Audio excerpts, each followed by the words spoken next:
Salut à tous, bienvenue dans un nouvel épisode de Kiffe un film. Aujourd'hui, on va parler d'un très grand film réalisé par un grand homme, un film tiré d'un livre qui s'est vendu à plus de 30 millions d'exemplaires, un film qui a nécessité 5 ans de préparation, un an d'écriture de scénario pour 17 versions de scénario, qui sont venues à bout de 4 scénaristes, un an de repérage pour 300 monastères visités, de la plus grosse production européenne. Je parle évidemment du Nom de la Rose de Jean-Jacques Hano.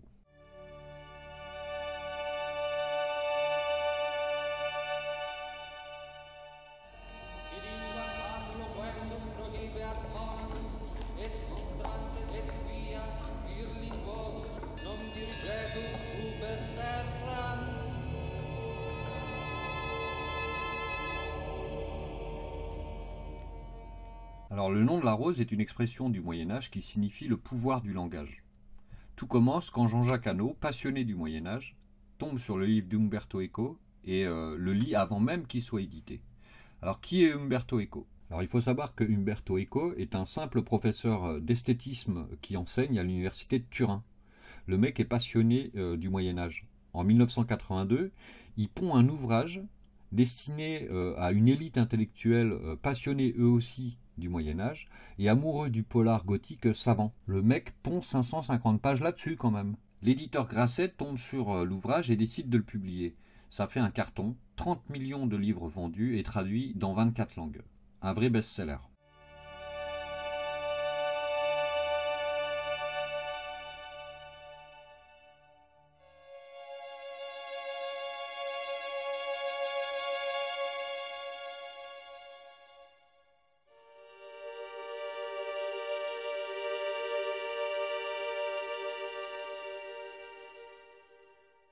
Le Nom de la Rose est un roman à tiroir, un polar de type Qui a fait le coup, posé sur un fond de conflit franciscain versus bénédictin.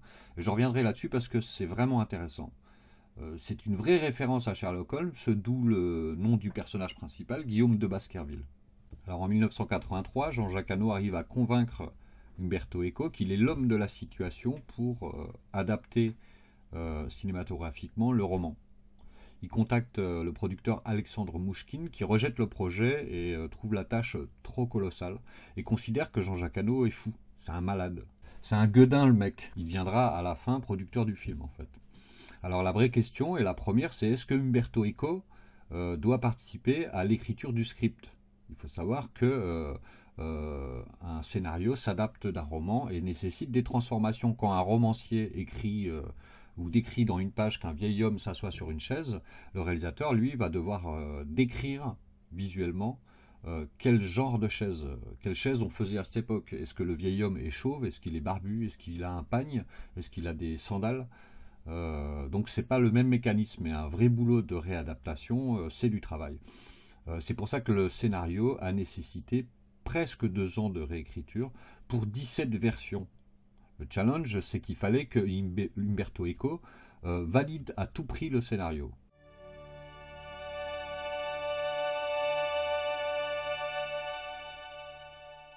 Alors en tout premier lieu, Jean-Jacques Hano contacte Alain Godard, avec qui il écrit 9 versions de scénario, mais ça ne satisfait pas Umberto Eco. Donc il contacte Brash, avec qui il écrit 2 autres versions de scénario. Puis ensuite il contacte Howard Franklin, un autre scénariste, avec qui il écrit 2 autres versions. Puis Andro Berking, avec qui il écrit une autre version, mais Umberto Eco est toujours pas satisfait de l'aboutissement du script. C'est Jean-Jacques Hano qui va écrire la dernière version, c'est-à-dire la 17e version du script, où là Umberto Eco considère que le scénario est bien abouti. Donc là, déjà en termes d'écriture, on n'est pas chez Eric et Ramsey.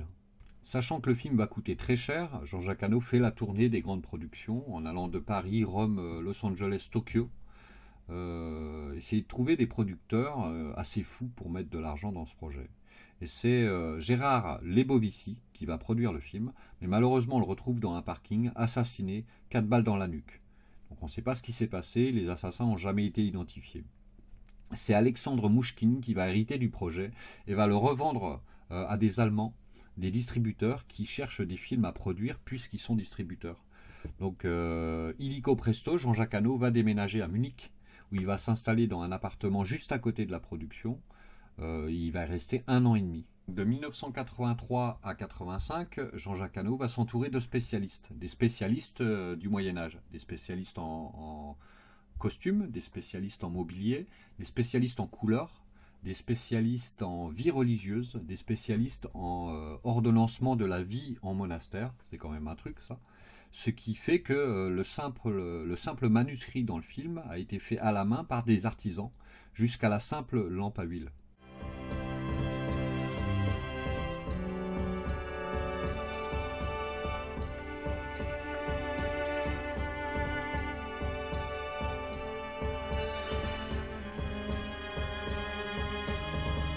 Arrive le moment du repérage, où Jean-Jacques Hano, en vrai passionné du Moyen-Âge, espère trouver le monastère de ses rêves. Donc il va écumer tous les monastères de France, d'Italie, d'Allemagne, d'Autriche et d'Espagne, pendant 2 ans. Il va visiter plus de 300 monastères. Alors le premier décor voit le jour en France, c'est Jacques Saumier, le chef décorateur, qui pond un projet et une maquette pour le monastère extérieur. Et Jean-Jacques Hano le trouve mal agencé et beaucoup trop cher. Mal agencé parce que la perspective n'était pas bonne par rapport à la nécessité réelle et l'utilisation réelle d'un monastère à l'époque, comme l'eau de pluie qui tombe sur les toits coule le long des rues et va jusque dans la fosse aux cochons qui permettait de donner à boire aux cochons. Donc Jacques Saumier, ne voulant pas revoir son projet et baisser le coût de production, Jean-Jacques Hano se tourne vers Dante Ferretti, qui est un gros chef décorateur italien, qui lui accepte de réagencer le projet pour 2 fois moins cher. Sauf que Dante Ferretti, c'est un malin et il a réussi à convaincre les studios de la Cinecittà d'investir dans le budget des décors, ce qui permettait à la production, si elle tourne au studio de la Cinecittà, de bénéficier de cadeaux politiques. La construction des décors va durer 6 mois, avec des vrais problèmes pour créer le vrai, comme par exemple l'érosion, et l'érosion du XIVe siècle, pas l'érosion de maintenant. La construction de la tour et du labyrinthe d'escalier va durer 3 mois, où ils vont construire une vraie tour de 30 mètres de haut avec 5 étages et un vrai labyrinthe d'escalier qu'ils ont dû flécher pendant le tournage pour éviter que l'équipe se perde.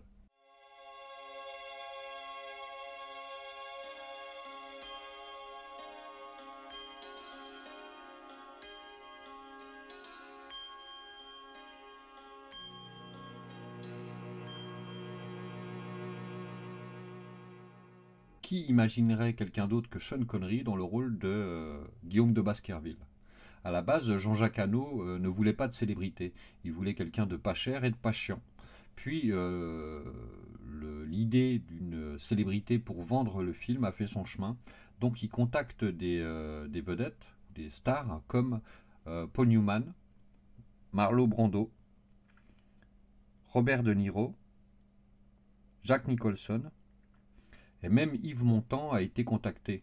Et tous étaient d'accord pour le rôle, mais ils voulaient modifier certaines séquences, comme Robert De Niro, qui lui voulait à la fin un combat de cap et d'épée entre Guillaume de Baskerville et Bernardo Guy. Et donc Jean-Jacques Hano lui a dit, il y a un combat, mais il n'est pas de cap et d'épée, le combat il est intellectuel. Et donc ce ne sera pas toi. LOL, à l'époque il y avait une agence de casting très connue, l'agence CA, qui était dirigée par un mec qui s'appelle John Malkovich, qui n'était pas connu lui. Et il s'octroyait de temps en temps des rôles, histoire de devenir comédien. C'était un malin le gars. Et il appelait Jean-Jacques Hano tous les 2 jours, parce qu'il avait entendu parler du projet qui se montait, pour lui dire qu'il a un client qui était très intéressé par le rôle et qui avait adoré le livre. C'est Sean Connery. Et Jean-Jacques Hano lui a répondu que non, c'est un polar, on va pas y mettre en plus un agent secret dedans, quoi. Donc il rejette sa proposition. Et le mec continue à appeler, jusqu'à ce que Jean-Jacques Hano réponde même plus au téléphone. Et un beau jour à Munich, dans les bureaux de Jean-Jacques Hano, il y a Sean Connery qui déboule. Et ils se rencontrent, et il lui fait un bout de lecture pendant 10 minutes du dialogue, et là Jean-Jacques Hano est séché devant Sean Connery, quoi. Il était parfait, vraiment dans le rôle. Il a convaincu le gars, quoi. Et donc Sean Connery est donc embauché par Jean-Jacques Hano, mais le problème c'est qu'il fallait convaincre les productions et Umberto Eco. Donc Jean-Jacques Hano va voir Umberto Eco en lui disant qu'il avait trouvé le premier rôle et que c'était Sean Connery. Et Umberto Eco pète un boulard en disant c'est pas possible, James Bond dans Le Nom de la Rose, ça tient pas la route. Jean-Jacques Hano lui dit si ça va tenir la route, il va falloir qu'on le casse, qu'on casse son image.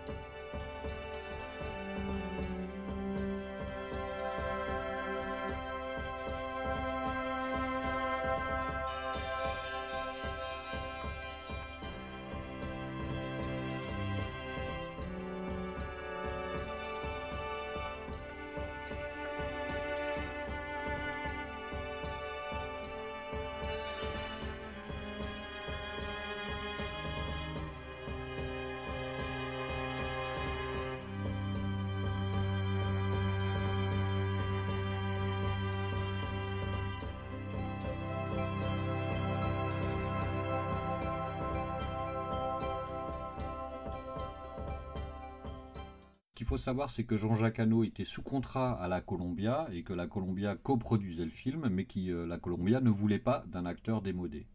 Donc il ne voulait pas de Sean Connery. Donc Jean-Jacques Hano les a envoyés bouler et la Columbia a déchiré le contrat et a dit bye bye à Jean-Jacques Hano. En retour de ça, Jean-Jacques Hano a décidé qu'ils embaucheraient sur le tournage aucun Américain. Hormis Ron Perlman, mais ça c'est pour une raison bien particulière, il n'y a pas un Américain sur le film. Ron Perlman qui a déjà travaillé avec Jean-Jacques Hano dans La Guerre du Feu et qu'on peut voir aussi dans Hellboy. On peut parler aussi de la détermination de Valentina Vargas, celle qui tient le rôle de la paysanne dans le film, qui est une jeune actrice chilienne à l'époque.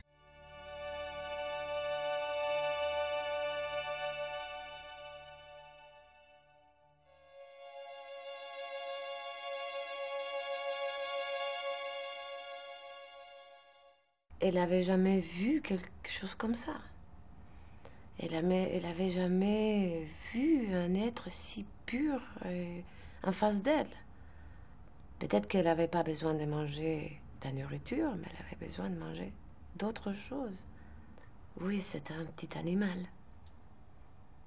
Un petit animal sauvage, mais qui a un cœur, qui essaie de survivre dans une vie terrible. Et je me suis retrouvée dans des bois.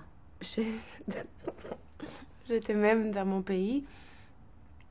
Je me suis pris des sacs, des pommes de terre. Je me suis construit des robes et j'allais dans les champs essayer d'aider cette fille, de pouvoir la comprendre. Qu'est-ce qu'elle pourrait faire dans la nature? Comment est-ce qu'elle pourrait survivre? Bien sûr, on me prenait un peu pour une folle dans mon village. Une des choses qu'on avait travaillé avec Jean-Jacques, qui me disait surtout ne fais rien. Parce que tu as travaillé déjà le personnage, donc tu es. Donc n'essaye pas de faire beaucoup plus. Donc je me suis laissée aller, je l'ai écouté, j'ai essayé d'être le plus vrai, le plus humble. On était là et c'était tellement incroyable parce que moi je me rappelle plus de ce que j'étais en train de faire parce que j'étais rentrée dans un état de transe. Je crois que je suis devenue cette fille tellement que j'étais emportée par l'émotion qu'elle a pu avoir. Et c'était un sentiment formidable. Enfin, vraiment, quelque chose de vrai. Des vrais. Il n'y avait pas... C'était pur, c'était vrai, c'était très touchant. Pour moi, c'était... Je n'oublierai jamais.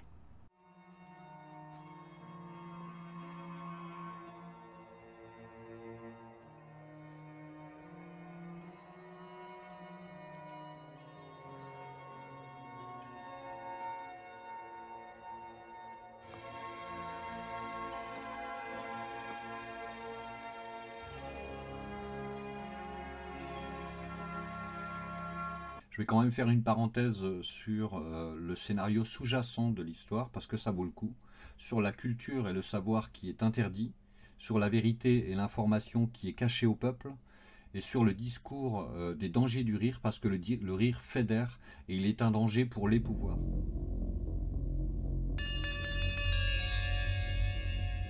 Arrivé au terme de ma vie de pauvre pêcheur, désormais chenu et vieilli comme le monde, je m'apprête à laisser sur ce parchemin témoignage des faits admirables et terribles auxquels j'ai assisté dans ma jeunesse. Vers la fin de l'année du Seigneur 1327. Pourquoi Umberto Eco pose son histoire en plein conflit de l'Église, c'est-à-dire le clash des clashs, c'est le conflit entre les franciscains et les bénédictins, et ça vaut vraiment le coup. Les franciscains, c'est un ordre religieux créé en 1210 par des pauvres gens qui décident d'aider des gens qui n'ont rien en s'unissant. Effectivement, cet ordre religieux-là prend des proportions énormes, c'est un vrai succès, et met en danger le pouvoir, c'est-à-dire les bénédictins, et pourtant les franciscains sont croyants, et fait vaciller le pouvoir. Et Guillaume de Baskerville est un franciscain. Il faut savoir que les franciscains, c'est des anciens dolciniens qui ont tous été massacrés. Les mecs, c'était des vrais révolutionnaires. Ils étaient contre le système féodal, le refus de la hiérarchie ecclésiastique et pour une société égalitaire qui partage équitablement les biens qu'elle génère. Et les mecs se sont fait pourchasser par le pouvoir, par l'Église, pendant 15 ans. Et dès qu'ils voyaient un dolcinien, ils le torturaient et ils le brûlaient sur la place, ainsi que toute sa famille. Donc les survivants se sont cachés pendant 15 ans et se sont reconvertis pour la plupart en franciscains. Et Salvatore dans le film, qui est joué par Ron Perlman, est un ancien dolcinien où il se trahit un moment en disant le cri de ralliement des dolciniens, c'est penitentia agité, ce qui veut dire faire pénitence. My little brother, penitentia agite. Penitentia agite. Une sorte de Allah Akbar de l'époque. Le conflit entre franciscains et bénédictins, c'est un vrai rapport de force et de pouvoir philosophique sur un projet de société. C'est-à-dire que les bénédictins considéraient qu'il fallait protéger ceux qui possèdent dans la société, alors que les franciscains étaient pour un partage équitable des richesses. Donc on peut dire que les bénédictins sont les futurs capitalistes de notre époque et les franciscains des futurs communistes. Donc c'est vieux comme le monde tout ça. Ce combat idéologique-là, Umberto Eco le précise et le signifie dans son roman par la question des questions. Est-ce que le Christ possédait-il ou pas sa robe? Alors ça paraît rien, mais c'est la question qui scinde les deux ordres, les bénédictins face aux franciscains, parce que si le Christ possédait sa robe, c'est qu'il l'a achetée, donc il en était propriétaire, donc ça ramène au bien de l'Église, aux capitalistes. Si elle n'était pas à lui, c'est qu'il l'avait empruntée. Donc on est plus vers un partage, et donc il faudra qu'il la rende. Nous avons tous parcouru de grandes distances pour mettre fin à un conflit qui a compromis si gravement l'unité de notre Sainte Mère l'Église. Le Christ possédait-il, oui ou non, la robe qui le vêtait? Bien, cher frère de l'ordre franciscain, la vraie question n'est pas de savoir si le Christ était pauvre, mais de savoir si l'Église devrait être pauvre. À la sortie du film, Le Nom de la Rose a tout cartonné. Il s'est vendu dans plus de 30 pays, a rapporté beaucoup d'argent. Et donc plus qu'un polar moyenâgeux, c'est un film qui parle de choses très importantes dans une société, sur la liberté de son peuple, de ce que le pouvoir est capable de faire à son peuple pour garder le pouvoir. Parce que le pouvoir tue, le pouvoir torture, le pouvoir ment, le pouvoir triche, il trahit à cette époque. Hein, parce que maintenant ça a changé. Ou pas. En tout cas, Le Nom de la Rose, Umberto Eco, Sean Connery, Ron Perlman et Jean-Jacques Hano, le dernier des grands réalisateurs français. Chapeau les gars, chapeau Jean-Jacques Hano, putain de film. Allez, ciao. Quand nous nous quittâmes, il me fit don de ses lunettes. J'étais encore jeune, me dit-il, mais un jour, elle me rendrait service. Et en vérité, je les ai sur le nez, alors que j'écris ces lignes. Puis, il m'étreignit fortement avec la tendresse d'un père et me donna congé. Je ne le revis jamais, et je ne sais pas ce qu'il advint de lui, mais toujours je prie que Dieu ait accueilli son âme et lui ait pardonné les nombreux actes d'orgueil que sa fierté intellectuelle lui avait fait commettre. Cependant, à présent que je suis devenu vieux, très vieux, Je dois confesser que de tous les visages du passé, celui que je revois le plus distinctement est celui de cette fille à laquelle je n'ai jamais cessé de rêver pendant toutes ces longues années. Elle fut le seul amour terrestre de ma vie. Et pourtant, je ne savais, et jamais je ne sus son nom.